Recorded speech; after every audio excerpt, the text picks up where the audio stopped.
rain drummed against the windshield, streaking the glass with twisting rivulets. Mark Hensley, a seasoned night shift bus driver, kept one hand on the wheel and the other resting idly on the gear lever. The wipers groaned across the glass in their rhythmic struggle against the storm. The world outside was a smear of neon reflections, headlights, and shifting shadows as his bus, Route 27, crawled through the nearly deserted streets. Mark had always found a strange comfort in the stillness of the late-night routes. The passengers were usually quiet, tired workers, insomniacs, drunks staring blankly at the world passing by. It was the kind of loneliness that suited him. Tonight, though, something felt off. A whisper of unease slithered through his chest, as if an unseen weight had settled in the air. It wasn't just the storm. He knew this route like the back of his hand, yet something nagged at him, something just beyond his perception. His eyes flicked to the overhead mirror that reflected the interior of the bus. Dim, yellowish lights hummed above the rows of worn-out seats, some occupied, most empty. But then his gaze snagged on something peculiar, something that shouldn't be there. A door. A second exit door stood near the rear, opposite the usual one. Mark frowned. He had never seen it before. This was his bus. He drove it every night. There was no extra door.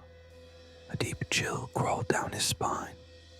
The door looked identical to the standard rear exit. Same metal frame, same push bar, same little window fogged with condensation. But it shouldn't be there. His mind wrestled with the absurdity of it.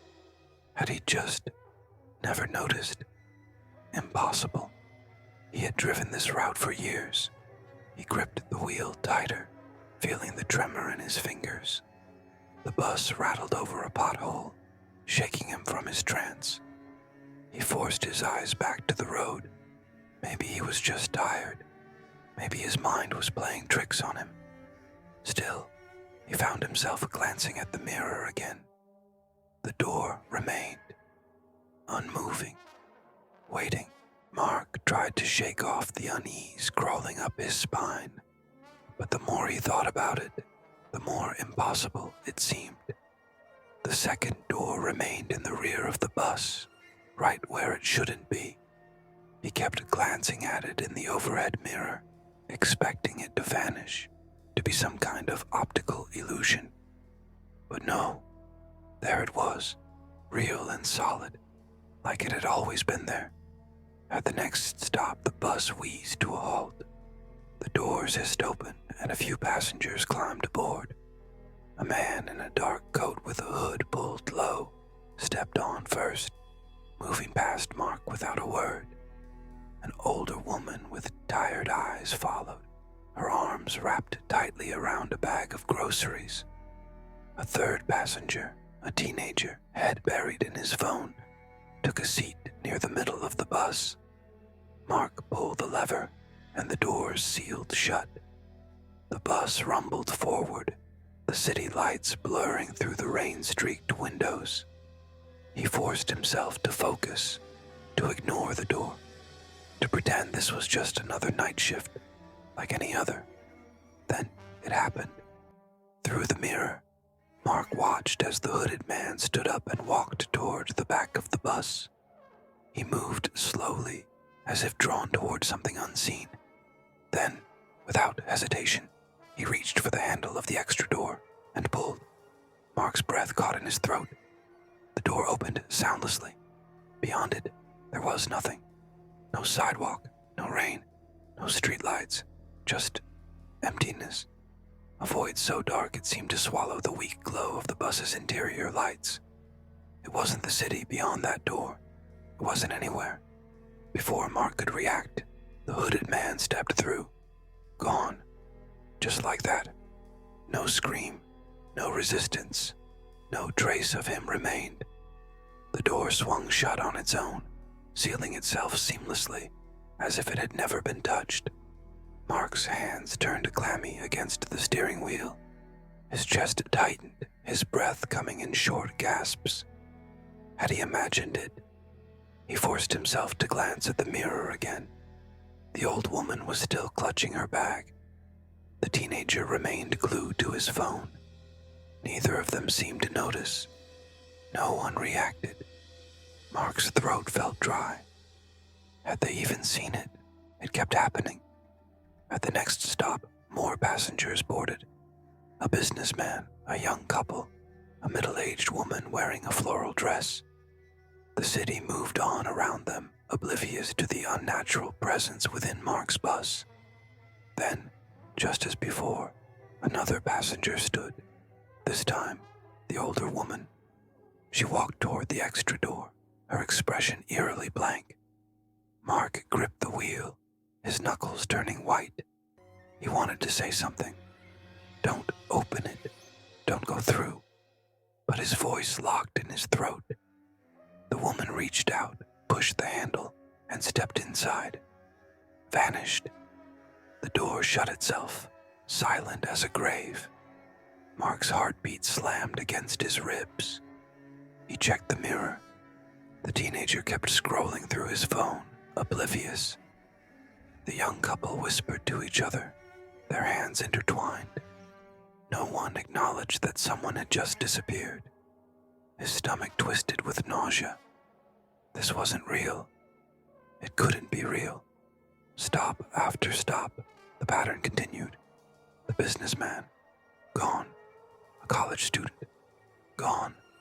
One by one, passengers rose, walked to the extra door, and stepped into nothingness. No hesitation, no struggle. It was as if they were being summoned. Mark started skipping stops.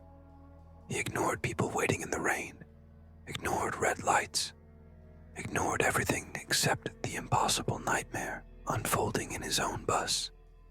But it didn't matter. Some passengers still found their way to the door, as if it called to them. And the worst part, no one else ever reacted. The bus should have been half empty by now, more than half. But each time he looked in the mirror, new passengers were sitting in the seats. Faces he didn't recognize. Faces that hadn't been there moments before. It was like the bus was filling itself, replacing those who had disappeared. At one stop, a man in a wrinkled suit stepped on, dripping wet from the rain. He looked disoriented, blinking rapidly as he shuffled down the aisle. He took a seat near the front, wiping his face with shaking hands. Mark risked a glance at him. Something about the man unsettled him. His skin looked wrong, too pale under the flickering overhead lights. His clothes, though soaked, seemed oddly dated, like something from another decade. And then Mark saw it. The man's reflection in the mirror didn't match. Mark's blood turned to ice. In the reflection, the man was sitting completely still, unmoving. His mouth was open in a silent scream. His eyes, wide with horror, were fixed directly on Mark. But in reality, the man was looking down, rubbing his temples, breathing heavily. Mark snapped his eyes back to the road, his pulse hammering. He didn't dare look again. He couldn't. The storm outside had worsened. The streets were nearly empty now, save for the occasional flickering street lamp, casting long, distorted shadows. Mark's hands were numb on the wheel. He was nearing the end of his shift, just a few more stops. Then he could pull into the depot, get out of this cursed bus, and pretend none of this had happened. But deep down, he knew. He knew he wouldn't be able to leave. Not like before, because the door was still there, waiting. Mark pressed down on the accelerator. The bus roared forward, tires splashing through puddles.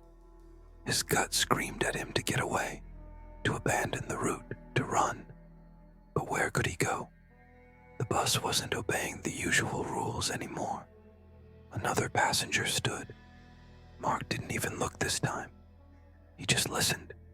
The soft creak of footsteps, the faint hiss of the door swinging open, the silence as another person stepped into oblivion. His breath came in ragged bursts. He felt like he was drowning. And then, a sound, a whisper, from behind him. Mark's blood ran cold. He couldn't make out the words, but it was there, just beyond his hearing. The whispering grew, layered voices murmuring together, rising and falling like the sound of distant waves. He risked a glance in the mirror. Every passenger, every remaining face on the bus was staring at him. Their mouths weren't moving, but the whispering continued, growing louder. A pressure built in his skull, a heavy, suffocating force. Mark squeezed his eyes shut. The bus shuddered violently, skidding over the wet asphalt. The wheel jerked in his grip. He forced his eyes open just in time to see the last stop, the depot. His shift was over. He slammed on the brakes. The bus groaned, coming to a shuddering halt. The whispering stopped. Silence. Mark sat there, panting, drenched in sweat. The remaining passengers sat perfectly still. The unnatural door loomed at the back of the bus, waiting for him. Because there was no one left, no one else to step through. Mark's hands trembled as he reached for the lever. The doors, the normal ones, hissed open. Rain poured down outside, the depot dimly lit by flickering yellow lights. He could leave. He could run. But he didn't. Because something in his mind had already shifted. Something inside him knew. This was how it always ended. Mark stood. His legs felt like lead. Step by step, he moved toward the back of the bus. The door waited. He reached for the handle, pulled, and stepped through. The moment Mark stepped through the door, the world behind him collapsed into silence. No more rain, no more city, no more bus, just nothingness. An endless void stretched before him, an ocean of ink, black emptiness. There was no ground beneath his feet, yet he did not fall. There was no sky above, yet an unseen force pressed against his skin, cold and suffocating. It was like stepping outside of existence itself, into a space that had never been meant to be seen. Mark turned, expecting to see the bus behind him. The dim glow of the interior lights, the worn leather seats, the flickering exit sign. But there was nothing, not even the door. Panic gripped his chest like a vice.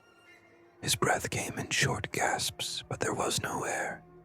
He tried to move, to walk, but the concept of direction felt meaningless here. His limbs felt weightless, floating in this impossible space. Yet every movement sent ripples through the darkness, like water disturbed by an unseen hand. Then, the whispers returned, soft at first, just a murmur in the back of his mind. A chorus of voices speaking in hushed tones, too distant to understand. They swirled around him like ghosts, growing louder, rising and falling, like waves crashing against some unseen shore. And then, the faces appeared. They emerged from the darkness, pale and silent, hovering in the void around him. Dozens of them, no hundreds. Their eyes were wide, hollow, staring at him with something between recognition and hunger. He knew these faces. The businessman, the college student, the old woman clutching her groceries, the hooded man, the passengers who had vanished. They were here, trapped. Their mouths opened in unison, and the whispering turned to something else, something deeper, a guttural sound that twisted through the air like a distant wail, filled with sorrow and something far worse, a warning or a welcome. Mark's pulse thundered in his ears. He tried to speak, to scream, but no sound left his lips. The weight of the void crushed his voice, swallowed it before it could form. He wanted to run, but his legs wouldn't move. The faces drifted closer, surrounding him, and then they began to pull. Invisible hands grasped at him, tugging at his clothes, his arms, his legs. Not physically, but something deeper. It was as if his very essence, his existence, was unraveling thread by thread, being absorbed into the void itself. A terrible understanding seeped into his mind. This is where they went. This was what the door led to. Not death, not another place, but an endless limbo, a space in between, a place outside of time, outside of life, outside of everything. He was becoming part of it. His thoughts grew sluggish, his memories slipping away, like sand through his fingers. The faces blurred, shifting like reflections on disturbed water. They were pulling him into their whispering current, drawing him into their formless eternity. And then, a single voice rose above the others. Not a whisper, not a moan, a name, his name. Mark. The void trembled. Mark's eyes snapped open. His body, or whatever was left of it, convulsed as if yanked by a great force. The whispering ceased in an instant, replaced by a sound he hadn't realized he missed. The hiss of air brakes. A blinding light tore through the darkness, ripping it apart. The faces recoiled, their expressions shifting from sorrow to something else. Something like fear. And suddenly Mark was falling through the nothingness, falling through the dark, falling. He hit the ground hard. Pain exploded in his ribs as he gasped, choking on the sudden rush of air filling his lungs. Rain pelted his skin. The cold asphalt pressed against his palms, rough and slick beneath his fingers. For a moment, he just lay there, blinking up at the night sky. Sky. Not void. Not nothingness. Stars hung overhead, veiled behind the heavy storm clouds. Streetlights cast long shadows across the pavement, and somewhere in the distance, he could hear the low hum of the city. He was back, alive. He forced himself to sit up, his breath coming in ragged gasps. His body ached, every nerve screaming in protest. He looked around, heart pounding. He was in the bus depot. The parking lot stretched around him, empty except for a few scattered vehicles, and the looming metal skeleton of the maintenance garage. The neon glow of the depot sign buzzed above, flickering slightly in the rain. And in front of him, the bus, his bus. The headlights were still on, casting pale beams through the downpour. The engine hummed quietly, idling. It looked the same as always, except for one thing. The extra door was gone. Just gone. As if it had never existed, Mark stared at the empty space where it should have been, his mind struggling to grasp what had just happened. Had it all been real? The faces, the void, the endless whispering? Or had he lost his mind somewhere along the route? His fingers dug into the wet pavement. His clothes were soaked, clinging to his skin. He could still feel the weight of the darkness, still hear the echoes of voices whispering just beyond his reach. Number It had been real, and somehow he had escaped. But the others hadn't. A deep, sinking feeling twisted in his gut. The passengers, the ones who had stepped through, the ones who had disappeared, they were still there, trapped, forever. A shudder ran through him as he forced himself to his feet. His legs wobbled beneath him, but he didn't collapse.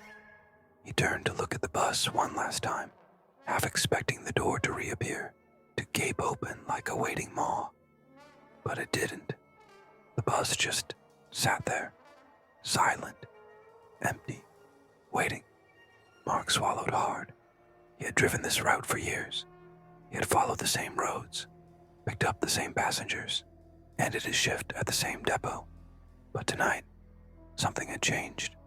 Something had let him go, and deep in his bones, he knew it wouldn't happen twice. He took one last step back, then another, and another. Then he turned and walked away. The rain washed over him as he left the depot behind, his footprints vanishing in the downpour. He didn't know where he was going. He only knew one thing for certain. He would never drive a bus again. A week later, the Transit Authority assigned a new driver to Route 27, a young man eager for the night shift. He took the wheel, adjusted his seat, and flicked on the headlights. The bus rumbled to life, its engine humming like a beast awakening from slumber. He glanced up at the overhead mirror, checking the empty rows of seats, and frowned, because at the very back, there was a door that shouldn't be there. The new driver blinked, staring at it for a long moment. Then he shook his head. Just his imagination, he thought, and he pulled away from the depot, heading into the night. The door waited,